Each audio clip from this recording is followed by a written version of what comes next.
യേശുവേ നന്ദി, യേശുവേ ആരാധന. ഇനി വിശുദ്ധാൾത്താരയിൽ അമ്മയുടെ പ്രത്യക്ഷീകരണത്തിൻ്റെ സാക്ഷ്യം പറയുവാനായി എന്നെയും എൻ്റെ കുടുംബത്തെയും അനുഗ്രഹിച്ച ഈശോയ്ക്കും അമ്മയ്ക്കും ഞാൻ ഒരുപാട് നന്ദി പറയുന്നു. എൻ്റെ പേര് അനുപമ ജെയ്സൺ. ഞാൻ തൃശ്ശൂർ ജില്ലയിലെ saint Antony's church Purathur Alappad അംഗമാണ്. ഇതെൻ്റെ അപ്പൻ ജെയ്സൺ, ഇതെൻ്റെ അമ്മ ലിസി. ഞങ്ങളിവിടെ ആദ്യമായിട്ട് ഉടമ്പടി എടുത്തത് 2022 ആദ്യമായിട്ട് ഇവിടെ വന്ന് ഉടമ്പടി എടുക്കുന്നത്. അപ്പനാണ് ആദ്യമായിട്ട് വന്ന് ഉടമ്പടി എടുത്തത്. ഞങ്ങളുടെ ഏറ്റവും വലിയ ഒരു സ്വപ്നമായിരുന്നു ഞങ്ങളുടെ ഭവനം എന്ന് പറയുന്നത്. ഏകദേശം ഞങ്ങൾ താമസിച്ചിരുന്ന ഭവനത്തിന് 50 കൊല്ലത്തോളം പഴക്കമുണ്ടായിരുന്നു. ഒട്ടും വാസയോഗ്യമായിട്ടുള്ളൊരു ഭവനമായിരുന്നില്ല ഞങ്ങളുടെ. വെള്ളപ്പൊക്കത്തിന് ശേഷം തീരെ അതിലൊന്നും ഞങ്ങൾക്ക് ചെയ്യാൻ പറ്റില്ല. അറ്റകുറ്റപ്പണികൾ ഞങ്ങൾ ചെയ്തിരുന്നെങ്കിലും ഒട്ടും ഞങ്ങൾക്ക് താമസിച്ച് പോരാൻ പറ്റാത്ത രീതിയായിരുന്നു. അപ്പം ഞങ്ങൾ സ്വന്തമായിട്ടൊരു ഭവനം വേണം എന്ന അതിയായ ആഗ്രഹം കൊണ്ടാണ് ഇവിടെ വന്ന് പ്രാർത്ഥിച്ചതും ഉടമ്പടി എടുത്തതൊക്കെ. അതിൻ്റെ ഫലമായിട്ട് ഞങ്ങൾ കുറേ നാൾ പ്രാർത്ഥിച്ചു. ഉടമ്പടി ഉപ്പ് വീടിന് 4 അതിരുകളിലും ഞങ്ങൾ വെതറി എന്നും പ്രാർത്ഥിക്കുമായിരുന്നു. അങ്ങനെ പ്രാർത്ഥിച്ച് പക്ഷെ ഞങ്ങളുടെ കയ്യിൽ 1 രൂപ പോലും സാമ്പത്തികമായിട്ട് എടുക്കാനുണ്ടായിരുന്നില്ല. 1 രൂപ പോലും ഉണ്ടായിരുന്നില്ല. ഞങ്ങൾ എങ്ങനെ വീട് പണി തുടങ്ങും, എങ്ങനെ കാര്യങ്ങൾ മുന്നോട്ട് പോകും, ഇതൊന്നും ഞങ്ങൾക്ക് അറിയില്ലായിരുന്നു. അമ്മയുടെ അടുത്ത് ഞങ്ങൾ പ്രാർത്ഥിച്ചത് അമ്മയ്ക്ക് അനുയോജ്യമാണ് എന്നുണ്ടെങ്കിൽ മാത്രം ഞങ്ങൾക്കൊരു ഭവനം തരിക എന്നതായിരുന്നു.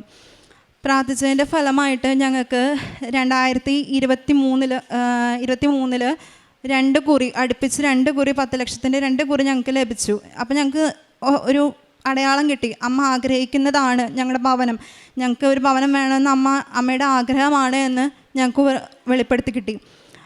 പിന്നീടും ഞങ്ങൾക്ക് ഒരു അടയാളം കൂടി വേണം എന്നുള്ളത് ഒരിതായിരുന്നു. അപ്പോൾ ഞങ്ങൾ ഒന്നും കൂടിയും പ്രാർത്ഥിച്ചു. ഉപ്പ് വെതറി 4 സ്ഥലത്തും 4 അതിരിലും ഉപ്പ് വെതറി ഞങ്ങൾ വീണ്ടും പ്രാർത്ഥിക്കാൻ തുടങ്ങി. അമ്മേ, ഇത് ഞങ്ങൾക്ക് യോഗ്യത തന്നെ ഉള്ളതാണോ എന്ന് ഞങ്ങൾക്ക് ഒന്നുകൂടി ഉറപ്പ് തരണേ എന്നുള്ളത് അറിയാൻ വേണ്ടിയിട്ട് ഞങ്ങൾ നോക്കിയപ്പോൾ ഞങ്ങളുടെ വീട് പൊളിക്കാൻ വന്ന ആൾ ഇവിടെ വന്ന് ഉടമ്പടി എടുത്ത ഒരു വ്യക്തിയായിരുന്നു ഞങ്ങൾക്ക് വീട് പൊളിക്കാൻ വന്നിട്ടുള്ള ആൾ. അങ്ങനെ വീടിൻ്റെ പണി ആരംഭിച്ചു. 2024 മാർച്ച് 13 ഞങ്ങളുടെ വീടിന് കല്ലിടലായിരുന്നു.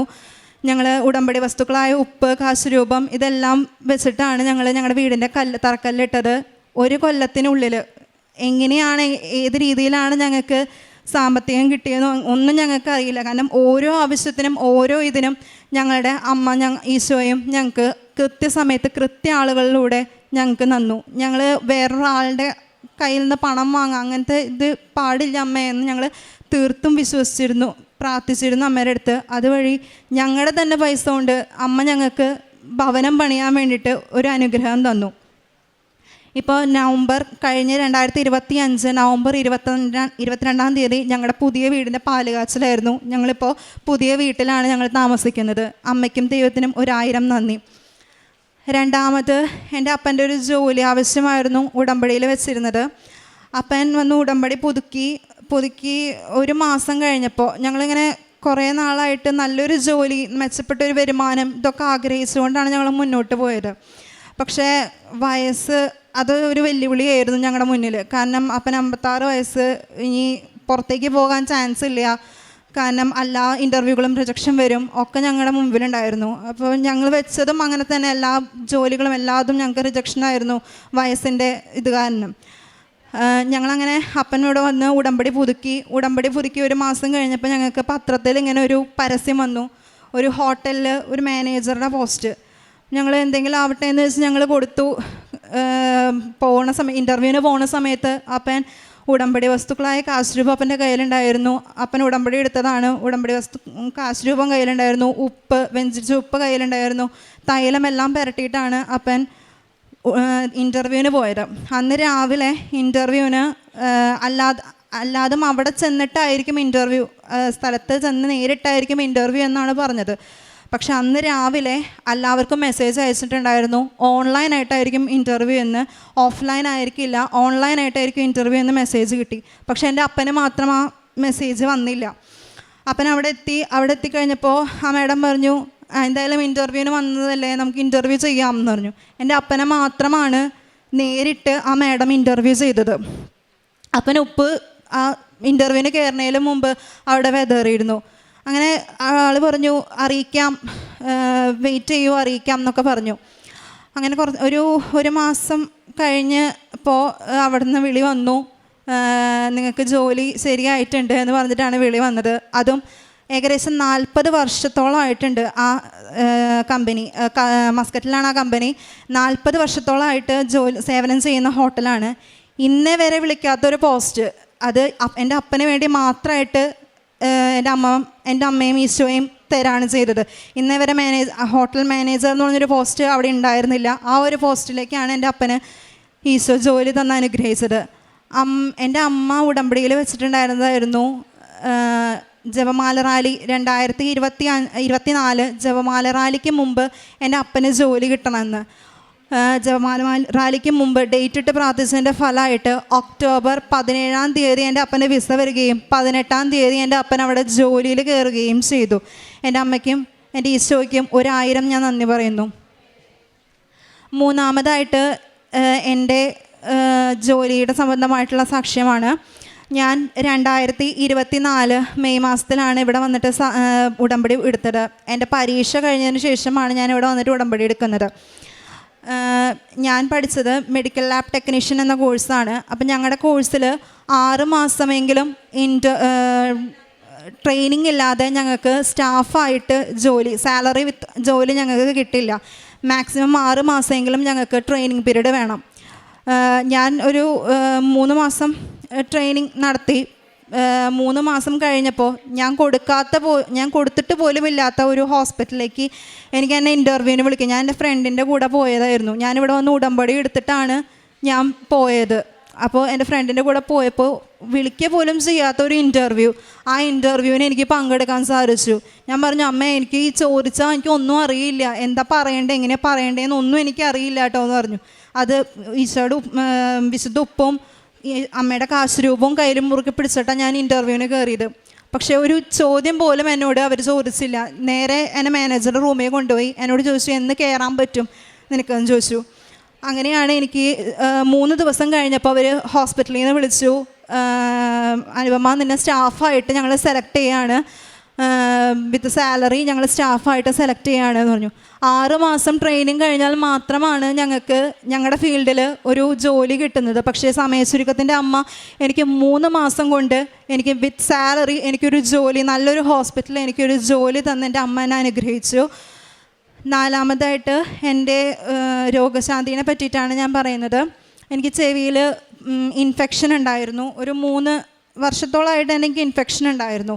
ഞാൻ ഡോക്ടറെ കണ്ടിട്ടും ഇൻഫെക്ഷനൊന്നും മാറുന്നില്ല. ഞാനിവിടെ വന്നിട്ട് ഉടമ്പടി എടുത്തതിന് ശേഷം ഞാൻ എന്നും സ്ഥിരമായിട്ട് ഉടമ്പടി തൈലം ഞാൻ ചെവിയിൽ പുരട്ടുമായിരുന്നു. ചെവിയിൽ പുരട്ടി പ്രാർത്ഥിച്ചതിൻ്റെ ഫലമായിട്ട് ഇപ്പോൾ ഏകദേശം 1 കൊല്ലത്തോളമായിട്ട് എനിക്ക് എൻ്റെ ചെവിയിൽ ബുദ്ധിമുട്ടോ ഇൻഫെക്ഷനോ അങ്ങനെ ഒരു കാര്യങ്ങളും ഇതുവരെയായിട്ടും വന്നിട്ടില്ല. ഞാൻ പൂർണ്ണമായും വിശ്വസിക്കുന്നു ആ വിശുദ്ധ തൈലത്തിൻ്റെ രക്ഷ കൊണ്ടാണ് എൻ്റെ ചെവിയിലെ ഇൻഫെക്ഷൻ മാറിയതെന്ന്. 5മതായിട്ട് എൻ്റെ അമ്മയുടെ രോഗശാന്തിയെ പറ്റിയാണ് പറയുന്നത്. എൻ്റെ അമ്മ 2023 വന്നിട്ട് ഇവിടെ വന്ന് ഉടമ്പടി എടുക്കാൻ ഇടയായത്. എൻ്റെ അമ്മയ്ക്ക് ഏകദേശം ഒരു 10-20 കൊല്ലത്തോളമായിട്ട് യൂറിനറി ട്രാക്ട് ഇൻഫെക്ഷൻ ഉണ്ടായിരുന്നു. ഇൻഫെക്ഷൻ എന്നൊക്കെ പറഞ്ഞു കഴിഞ്ഞാൽ സഹിക്കാൻ പറ്റില്ല, കാരണം യൂറിൻ ഒട്ടും പോവില്ല. ഇഞ്ചക്ഷനുകളൊക്കെ അടിച്ചാൽ മാത്രമേ എൻ്റെ അമ്മയ്ക്ക് യൂറിൻ പിന്നെ പോവുള്ളൂ. അത്രയധികം പഴുപ്പ് ഇങ്ങനെ വന്നിട്ടുള്ള അവസ്ഥയായിരുന്നു എൻ്റെ അമ്മയ്ക്ക് ഉണ്ടായിരുന്നത്. അപ്പോൾ 23 വന്ന് ഇവിടെ ഉടമ്പടി എടുത്തു. നേരെ എൻ്റെ അമ്മ പോയത് ആശുപത്രിയിലേക്കാണ്, കാരണം അത്രയും കൂടി. പിന്നെ അന്ന് മുതൽ ഇന്ന് വരെ എൻ്റെ അമ്മയ്ക്ക് ഒരു യൂറിൻ പോകാൻ ബുദ്ധിമുട്ടോ ഇൻഫെക്ഷനോ അങ്ങനത്തെ കാര്യങ്ങളൊന്നും വന്നിട്ടില്ല. അന്ന് തൊട്ട് എൻ്റെ അമ്മ ഉടമ്പടി തൈലം എൻ്റെ അമ്മയുടെ അടിവയറ്റിൽ പുരട്ടും. അതുപോലെ തന്നെ എന്നും രാവിലെ വെള്ളത്തിൽ ഉപ്പിട്ട് കഴിക്കും. ഇന്ന് വരെ എൻ്റെ അമ്മയ്ക്ക് ഇൻഫെക്ഷൻ വരികയോ മൂത്രം പോകാൻ തടസ്സം അനുഭവപ്പെടുകയോ ഒന്നും ചെയ്തിട്ടില്ല. പ്രേക്ഷിത പ്രവർത്തനമായി ഞങ്ങൾ ചെയ്തിരുന്നത്, ഇവിടെ നിന്ന് കിട്ടുന്ന പത്രം ഞങ്ങൾ എല്ലാ ഇടവകകളിലും പോയിട്ട് എല്ലാ വീടുകളിലും ഞങ്ങൾ നടന്നു കൊടുക്കുകയാണ് ചെയ്യാറ്. ഇവിടുത്തെ ധ്യാനം, ചൊവ്വാഴ്ചകളിലെ ധ്യാനം കൂടാറുണ്ട്, അത് ഷെയർ ചെയ്യും, സാക്ഷ്യങ്ങൾ കേൾക്കാറുണ്ട്. പിന്നെ കാരുണ്യ പ്രവർത്തികളായിട്ട് ഞങ്ങൾ ചെയ്തിരുന്നത്, പറ്റാവുന്ന ദിവസങ്ങളിലൊക്കെ ഒരു പൊരി ചോറ് ആർക്കെങ്കിലും ഒരു ദിവസം ഞാൻ ജോലിക്ക് പോകുമ്പോഴോ അങ്ങനെ എപ്പോഴെങ്കിലും ഞങ്ങൾ കൊണ്ടു കൊടുക്കും. അതുപോലെ വീടിനടുത്ത് ഒരു വൃദ്ധസദനത്തിൽ പോയിട്ട് അവിടുത്തെ അമ്മമാരുടെ ശുശ്രൂഷകൾ ചെയ്യുക, അടിച്ചുവാരുക, അങ്ങനത്തെ കാര്യങ്ങളൊക്കെ ഞങ്ങൾ ചെയ്യാറുണ്ട്. എന്നും ഞങ്ങൾ കുടുംബ പ്രാർത്ഥന, ഞങ്ങൾക്ക് ഉടമ്പടി എടുത്തതിലൂടെ ലഭിച്ച ഏറ്റവും വലിയ അനുഗ്രഹമാണ് കുടുംബ പ്രാർത്ഥന. ഒരു ദിവസം പോലും ഞങ്ങൾ കുടുംബ പ്രാർത്ഥന ഇതുവരെയായിട്ടും മുടക്കിയിട്ടില്ല. ആദ്യം ഞങ്ങൾ എവിടെയെങ്കിലും പോയി വന്നു കഴിഞ്ഞാൽ കുടുംബ പ്രതിഷ്ഠ ചൊല്ലി കുരിശ് വരച്ച് ഒക്കെ ചെയ്യാറ്. പക്ഷേ ഉടമ്പടി എടുത്തതിന് ശേഷം ഞങ്ങൾ ഇന്ന് വരെ കുടുംബ പ്രാർത്ഥന ഇതുവരെയായിട്ടും ഞങ്ങൾ മുടക്കിയിട്ടില്ല. എന്ത് നേരം വൈകിയാലും, എത്ര രോഗം, എത്ര വയ്യായാലും കുടുംബ പ്രാർത്ഥന ചൊല്ലിയിട്ടേ ഞങ്ങൾ കിടക്കാറുള്ളൂ. എന്നും പള്ളിയിൽ ഞായറാഴ്ചകളിൽ മാത്രമാണ് ഞങ്ങൾ പള്ളിയിൽ പോയിരുന്നത്. പക്ഷേ ഇപ്പോൾ എല്ലാ ദിവസവും ഞങ്ങൾക്ക് പള്ളിയിൽ പോകാനുള്ളൊരു അനുഗ്രഹം ഈശോ തന്നു. ഉപ്പും തൈലവും ഞങ്ങൾ എന്നും പ്രാർത്ഥിക്കാറുണ്ട്. ഞങ്ങളുടെ പുതിയ വീട് പണിതപ്പോൾ ഓരോ ഘട്ടത്തിലും ഞങ്ങൾ ഉപ്പ് വെതറി, യോഗ്യത ഉള്ളതാണോ എന്നറിയാൻ വേണ്ടി ഉപ്പ് വെതറിയിട്ടാണ് ഞങ്ങൾ പ്രാർത്ഥിച്ചിട്ടാണ് ഞങ്ങളുടെ പണി എന്നും തുടങ്ങിയിട്ടുള്ളത്. ഇതാണ് എൻ്റെ സാക്ഷ്യം. ദൈവത്തിനും മാതാവിനും ഞാൻ നന്ദി പറയുന്നു. പിന്നെ ഞങ്ങൾ ഏകദേശം ഞങ്ങൾക്കിവിടെ ഉടമ്പടി എടുപ്പിക്കാൻ വേണ്ടി, പുതിയ ആൾക്കാർ ഉടമ്പടി എടുക്കാൻ വേണ്ടിയിട്ട് കൊണ്ടുവരാൻ വേണ്ടിയിട്ടുള്ള ഭാഗ്യവും ഈശോ തന്നു. നിങ്ങളുടെ ദൈവമായ കർത്താവിൽ സന്തോഷിക്കുവിൻ. അവിടുന്ന് നിങ്ങൾക്ക് യഥാകാലം ആവശ്യാനുസരണം ശരത്കാല വൃഷ്ടി നൽകും. ജോയേൽ പ്രവാചകൻ്റെ പുസ്തകം 2-ാം അധ്യായം 23-ാം വചനമാണ്. അച്ഛനും മക്കളും എല്ലാവരും ഉടമ്പടി ജീവിതം നയിക്കുന്ന ഒരു നല്ലൊരു കുടുംബമാണ്. ലാബ് ടെക്നീഷ്യനായിട്ട് ജോലി ചെയ്ത അന്നേരെ 6 മാസത്തിൻ്റെ ഒരു ട്രെയിനിങ്ങിന് പോവുകയും കൂട്ടുകാരിക്ക് കൂടെ പോയത് ഒരു ഇൻ്റർവ്യൂ ആണ്. വിളിക്കാതെ പോയ ഒരു ഇൻ്റർവ്യൂവിൽ അവിടെ ചെന്നപ്പോൾ പെട്ടെന്ന് ജോലി ലഭിക്കുകയുമാണ്. 6 മാസത്തെ ട്രെയിനിങ് 3 മാസമായിട്ട് ഷോർട്ട് ടൈം ആക്കുകയും പിന്നീട് വിളിക്കാത്ത ഒരു ഇൻ്റർവ്യൂവിന് ജോലി കിട്ടുകയും ലഭിക്കുന്നത് ഈശോയും അമ്മയും കൂടെ നിൽക്കുന്ന ഒരു വലിയൊരു സാക്ഷ്യമല്ലേ? ഈശോയും അമ്മയും കൂടെ ഉള്ളപ്പോൾ ഒന്നും ഭയപ്പെടേണ്ട ആവശ്യമില്ല. എല്ലാ കാര്യങ്ങളും ഏറ്റെടുത്ത് നിൽക്കുന്ന, നമ്മുടെ സമയത്തിനനുസരിച്ച് നമ്മുടെ യഥാകാലം ശരത്കാല വൃഷ്ടി നൽകുന്ന ഒരു ദൈവമാണ് നമ്മുടെ കൂടെയുള്ള എന്നുള്ളൊരു വലിയ സാക്ഷ്യമാണ്. അതുപോലെ തന്നെയാണ് രോഗസൗഖ്യവും. ഇയർ ഇൻഫെക്ഷൻ ആയിരുന്നത്, ഡോക്ടറോട് പറഞ്ഞപ്പോൾ ഓപ്പറേഷൻ ചെയ്യണമെന്ന് പറഞ്ഞത്, അതും ഉടമ്പടി വസ്തുക്കൾ മാത്രം ഉപയോഗിച്ച് ആ രോഗസൗഖ്യം ലഭിച്ചത്. നമ്മുടെ ജീവിതത്തിലും ഉടമ്പടി ജീവിതം നമ്മെ ഓർമ്മിപ്പിക്കുന്നത് നിരാശയിൽ നിന്ന് പ്രത്യാശയിലേക്കുള്ള ഒരു ജീവിതമാണ്. വരൾച്ചയിൽ നിന്ന് സമൃദ്ധിയിലേക്കുള്ളൊരു ജീവിതമാണ് ഉടമ്പടിയിൽ നമുക്ക് നൽകുന്നത്. കണ്ണീരിൽ നിന്ന് സന്തോഷത്തിലേക്ക് ദൈവം നമ്മളെ വിളിക്കുന്ന ഒരു ജീവിതമാണ് ഉടമ്പടി പദ്ധതി. നമുക്ക് പ്രാർത്ഥിക്കാം. എൻ്റെ കർത്താവെ, എൻ്റെ വരൻ്റെ ഹൃദയത്തിൽ കാത്തിരിക്കാൻ ഒരു ക്ഷമയും വിശ്വാസവും നൽകി എന്നെ അനുഗ്രഹിക്കണമെന്ന് നമുക്ക് പ്രാർത്ഥിക്കാം. പരിശുദ്ധ അമ്മയാണ് കൃപയുടെ നിറവിടമായ ഈശോയിലേക്ക് നമ്മളെ കരം പിടിച്ച് നടത്തുന്നത്. പരിശുദ്ധ അമ്മയുടെ ഇടപെടലിലൂടെ ദൈവം നമുക്ക് അസാധ്യമായത് സാധിച്ചു തരട്ടെന്ന് നമുക്ക് പ്രാർത്ഥിക്കാം.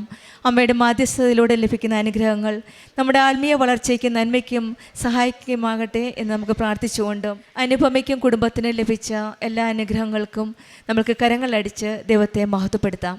യേശുവേ നന്ദി, യേശുവേ സ്തുതി, അവേ മരിയ. അത്യപൂർവ ദൈവാനുഭവങ്ങൾ ഇനി നിങ്ങൾക്കും സ്വന്തം.